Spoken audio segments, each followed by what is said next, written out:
Maura Devina Azahra. Saya berasal dari SMA Negeri 4 Jember.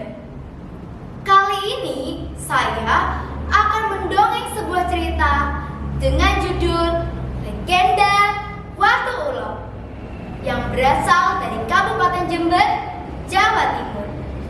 Begini ceritanya.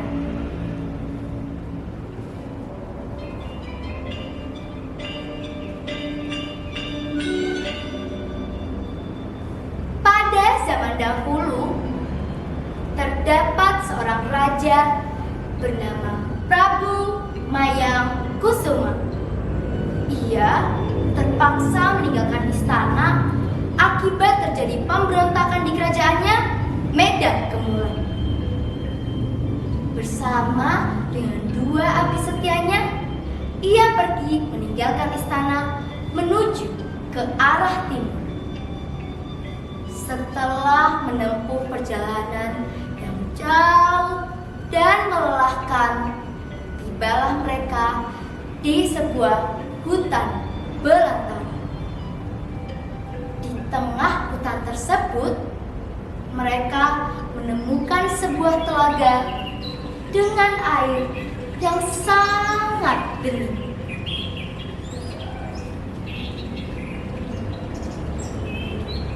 Paman, tempat ini begitu indah dan asri, cocok untuk melakukan pertapaan agar tenagaku bisa pulih kembali,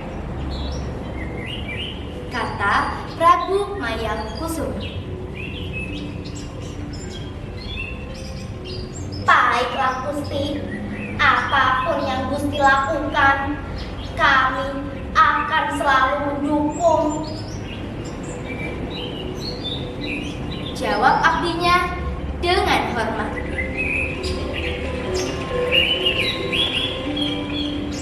Sementara itu di tempat lain, di kerajaan Sukmailang, Prabu Sukmayana sedang dilanda kegelisahan. Salah satu dari ketiga putrinya yang cantik akan dipinang oleh Raja Nusa Barong, Prabu Nilataksaka. Ketiga putri Prabu Sukmayana tidak hanya cantik, tetapi juga berbudi luhur dan sangat berbakti kepada kedua orang tuanya.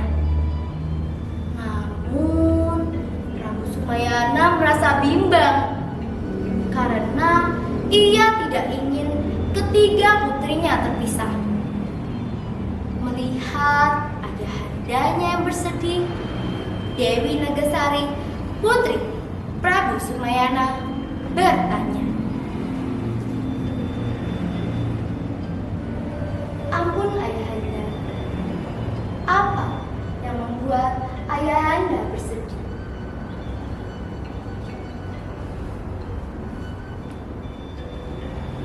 Ayahanda bersedih karena menerima lamaran Prabu Nilataksaka.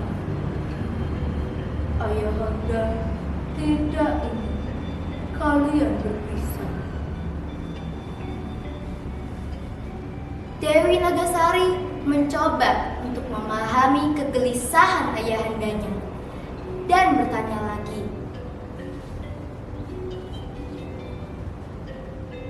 "Ayahanda, di antara kami bertiga, siapa yang diinginkan oleh Prabu Nilataksaka?"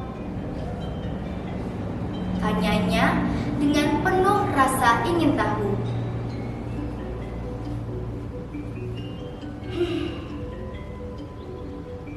Engkau anakku, engkau Dewi Nagasari. Jawab ayahandanya dengan berat hati. Dewi Nagasari tersenyum dan berkata, "Baiklah, ayahanda.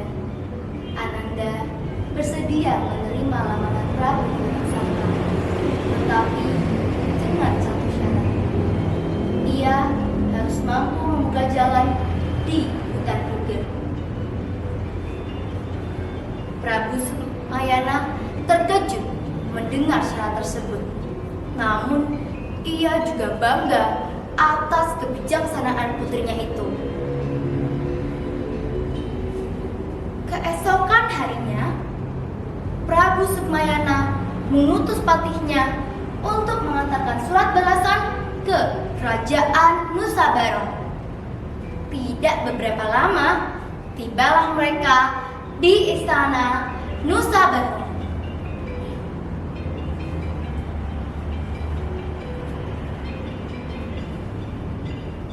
Apa gerangan yang membuat paman datang ke sini? Tanya Prabu Nilatasaka kepada Patih Sukmaila.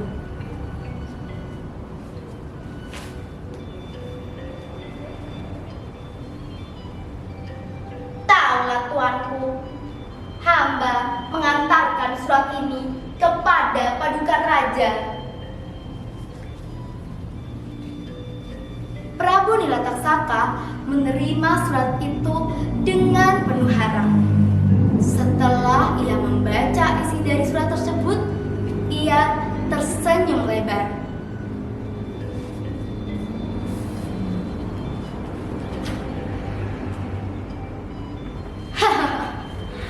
Lamaranku diterima. Aku akan memperistri Dewi Nagasari yang cantik jelita. Teriaknya dengan gembira. Namun, saat membaca syarat yang diajukan oleh Dewi Nagasari, Prabu Nilatasaka menjadi cemas.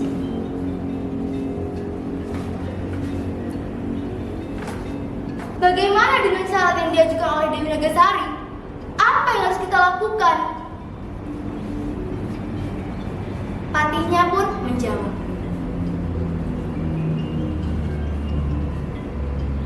Paduka raja, jangan khawatir.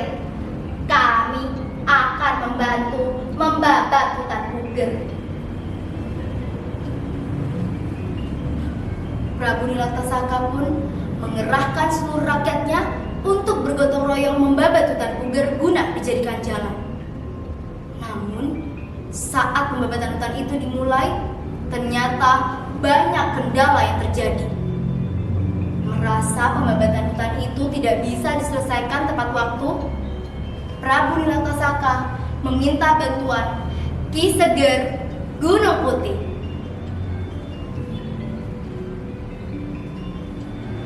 Di tempat terpisah, Prabu Mayakusuma yang sedang melakukan pertapaan mendapatkan bisikan gaib untuk melanjutkan perjalanannya. Ia menuju ke Gunung Putih dan bertemu dengan Ki Seger yang kemudian menjadi gurunya. Prabu Nilatasaka juga datang ke Gunung Putih untuk berguru kepada Ki Seger. Namun, dengan tujuan meminta bantuan membuka jalan di hutan puger. Berkat bantuan Ki Seger, keinginan Prabu Nilatasaka untuk memenuhi syarat yang diajukan Dewi Nagasari akhirnya tercapai. Namun, Dewi Nagasari merasa benci kepada Prabu Nilatasaka karena pembabatan hutan itu dilakukan dengan cara yang tidak sepenuhnya jujur. Meskipun begitu, Prabu Nilatasaka tidak peduli dan tetap memaksa Dewi Nagasari untuk ikut dengannya ke kerajaan Nusa Barong. Dengan hati yang gelisah, Dewi Nagasari memutuskan untuk melarikan diri dari istana Sukmaila. Ia berlari dan terus berlari menuju ke arah barat hingga sampai di Gunung Putih. Di tempat itu, Dewi Nagasari bertemu dengan Prabu Mayangkusuma. Melihat kesopanan, melihat kelembutan budi Prabu Mayangkusuma, Dewi Nagasari mulai menaruh rasa simpati, bahkan jatuh cinta. sana, Dewi Nagasari bertemu dengan Prabu Mayakusuma dan memohon perlindungan. Ampun Prabu, hamba sedang dalam ancaman Prabu Nilataksaka.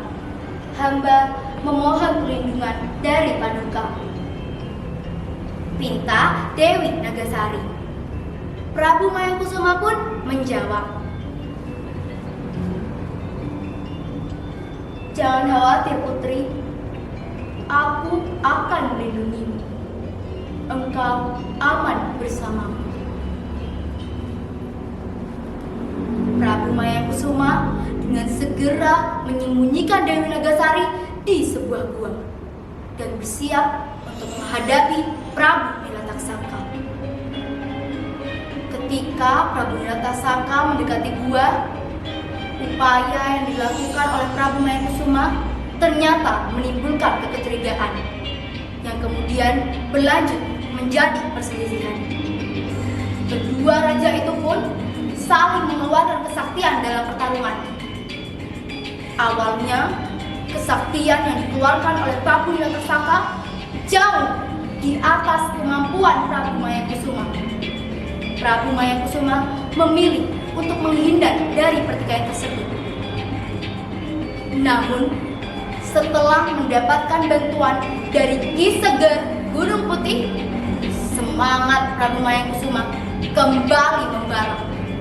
Dengan berbekal 2 pusaka sakti yang diperolehnya dari Ki Seger, Prabu Mayakusuma bersiap untuk kembali bertarung dengan Prabu Nilataksaka.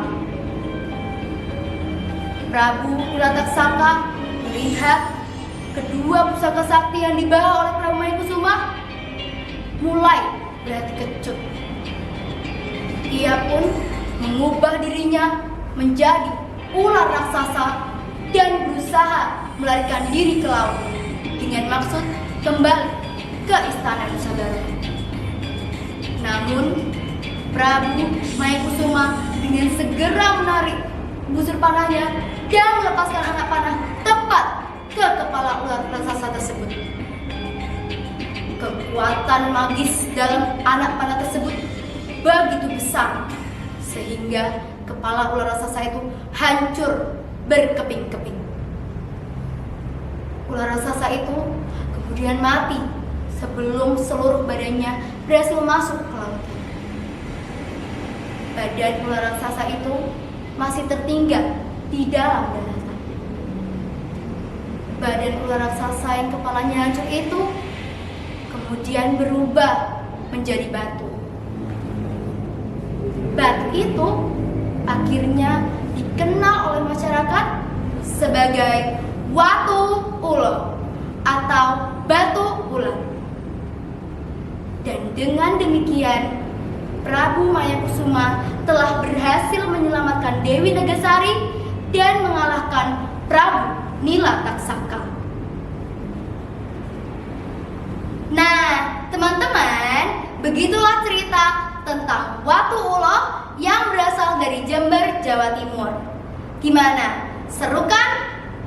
Pesan moral yang dapat kita ambil dari cerita tadi adalah jika kita membuat janji, maka kita harus menepatinya.